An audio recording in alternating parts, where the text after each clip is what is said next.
So what does it do exactly? They just put a chip in your brain for what reason? So it's not actually a chip. It's a bundle of electrodes essentially. So Oh, Okay. wow. let me take a step back for a Uh-huh. second and just say Please about do. Neuralink. Let me just kind of, for any listeners, that there's a few purposes of Neuralink as far as I understand. The first is to implant an electrode into a brain area, like for people who have like motor coordination disorders, Mhm. or have like, I don't know, whatever. I'll just say motor coordination Mhm. disorders.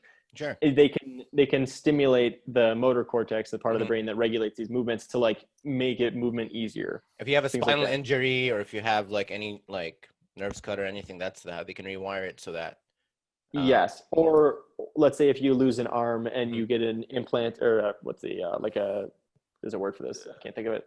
Mhm. Oh, I know. I can't think of it too now. I know. God. Prosthetic limb. Prosthetic. Prosthetic limb. Thank you. That's the word.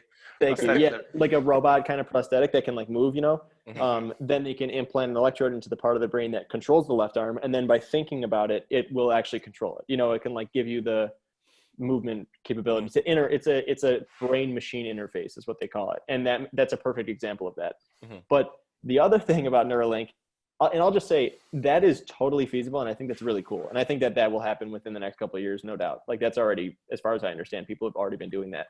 So the other part about Neuralink, though, is that they want to create like a ubiquitous network where everyone has Neuralink and everyone can use Neuralink to like communicate and to like share information. You can use it as like you want to Google something, you just think and the information pops into your brain.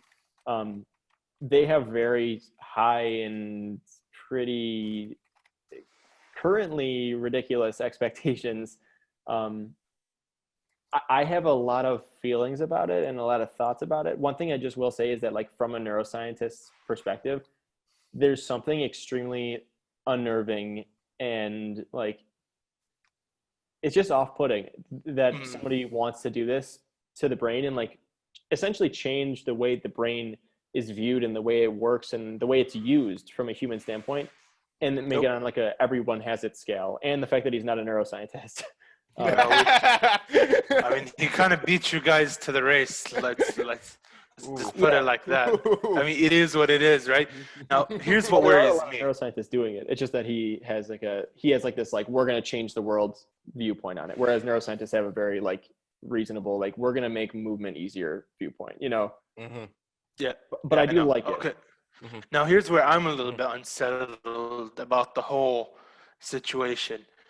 Uh, Now, correct me if I'm wrong, but different electromagnetic wavelengths can have an effect on how we think or how we feel, right?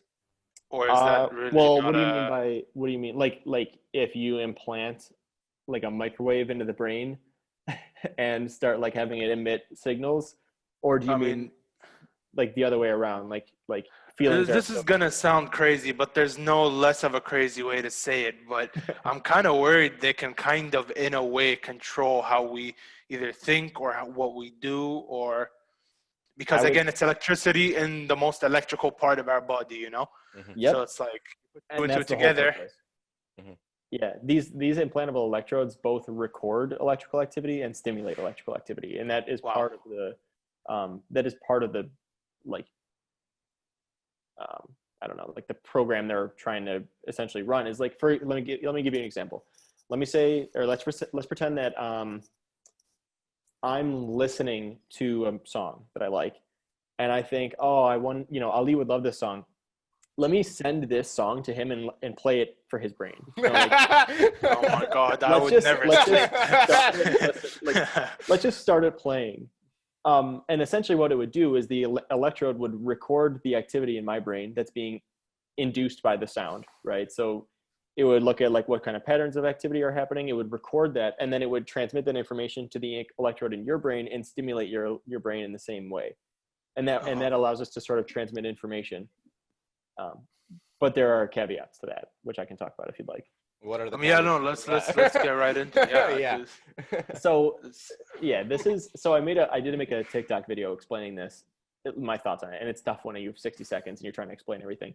But the main problem is that like we have the same brain areas, the three of us. We all have the same brain areas, and each of those brain areas do the same thing essentially.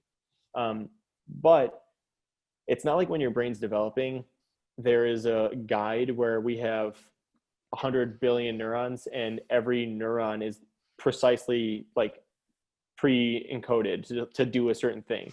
What it essentially is that we have brain areas that are encoded to do certain things, and as you're developing, you're experiencing things. Your genetics all contribute to the precise like cells that we have and the connections they have with each other.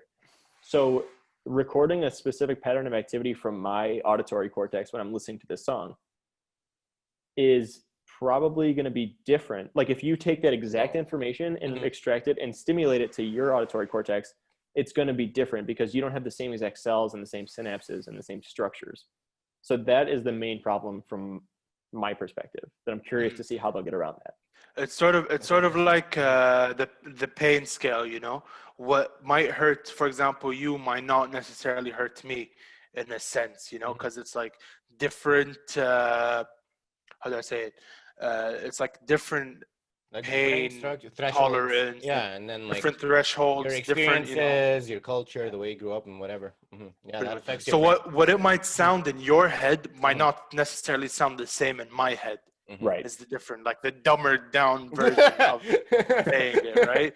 So it's like if you think of a song, okay, it sounds like this, and you send it over to me, I'm just gonna be like, what is this shit he's hearing? You know, it's not gonna be exactly the same.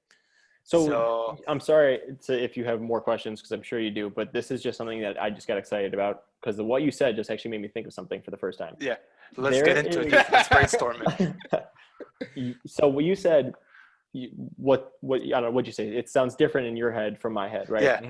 Yeah, pretty much. Oh, and you said the pain threshold thing, that like something like, so let's say if you took a needle and you pricked my finger and I said that felt like a 5 out of 10 pain. And then you pricked your finger and it said 1 out of 10. And 1 out of 10, for example. Your finger and you said a 10 out of 10, right?